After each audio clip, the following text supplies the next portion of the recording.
ประเทศมึงไงรวยตรงไหนไหมทุกวันนี้คนจนของพวกมึงอ่ะพวกมึงก็70 ล้านกว่าแค่คนจนนะก็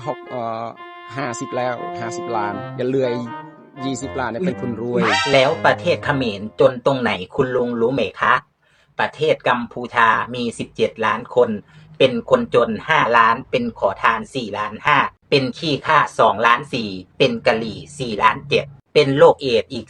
350,000เป็นคนบ้าอีก 49,900เป็นลูกหลานโคตรเง่าตระกูลฮุนเซนอีก85 คนเหลือประชาชนคนธรรมดาอยู่15 คนเท่านั้นเองค่ะที่เป็นคนรวยในประเทศกัมพูชา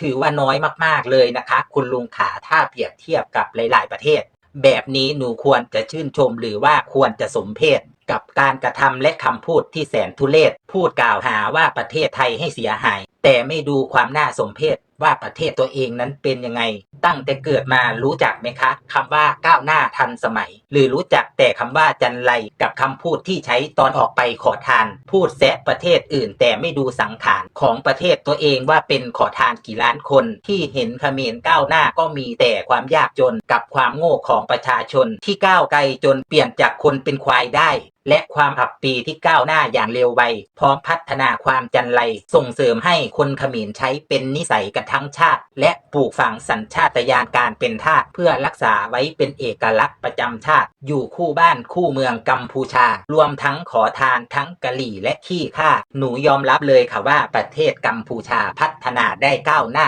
เร็วจริงไอประเทศไทยนี่เป็นจังไรกูอยากบอกทั่วโลกว่าอย่าไปเที่ยวประเทศไทยนะและก็อย่าไปให้ผู้ชาวไทยนี่ไปเหยียบแผ่นดินใครก็จังไรตรงนั้นแหละอย่าให้มันไปเหยียบเด้อคุณลุงคะบ้านไม่มีกระจกไว้ส่องดูกะโหลกหน้าตัวเองเหรอคะว่าเป็นยังไงถึงได้เอาสภาพหน้าตาเหมือนพวกออกคุกมาใหม่ๆมาพูดจาเตือนใครในสภาพแบบนี้หน้าตาอย่างกับโจรมาพูดจาฟอกตนแกล้งทำเป็นคนดีความน่าเชื่อถือมองยังไงก็ไม่มีเห็นแต่ปากที่อับปีกับคำพูดที่จันไรถามหน่อยนะคะว่าออกมาพูดจาเตือนใครแล้วคุณลุงคิดว่าสิ่งที่พูดไปจะมีใครเขาเชื่อหรือเปล่าคะกับสภาพของคุณลุงที่มีหน้าตาเหมือนพวกเมากัญชาหน้าตาเหมือนกับพวกเล่ร่อนแต่งตัวเหมือนกับกรรมกรพูดจาเหมือนพวกอับยาจนหลอนไม่รู้ว่าคุณลุงไปโดนตัวไหนมาคะหรือจะเป็นเพราะคนเขมรกินหมาแต่ละตัวจึงออกมามั่นหน้ากันทุกรายพูดจาเหมือนว่ามีความรู้และฉลาดอย่างมากมายเถียงอย่างมั่นหน้ามั่นใจและจบด้วยการอ้างประวัติศาสตร์ลงท้ายบอกในกำแพงมีหลักฐานอยู่ในกะลาจนเกินที่จะเยียวยาได้แล้วล่ะค่ะสันดานถูกปลูกฝังล้างสมองให้เป็นเดรัจฉานจนฝังเป็นรากฐานในก้นบึ้งของจิตใจ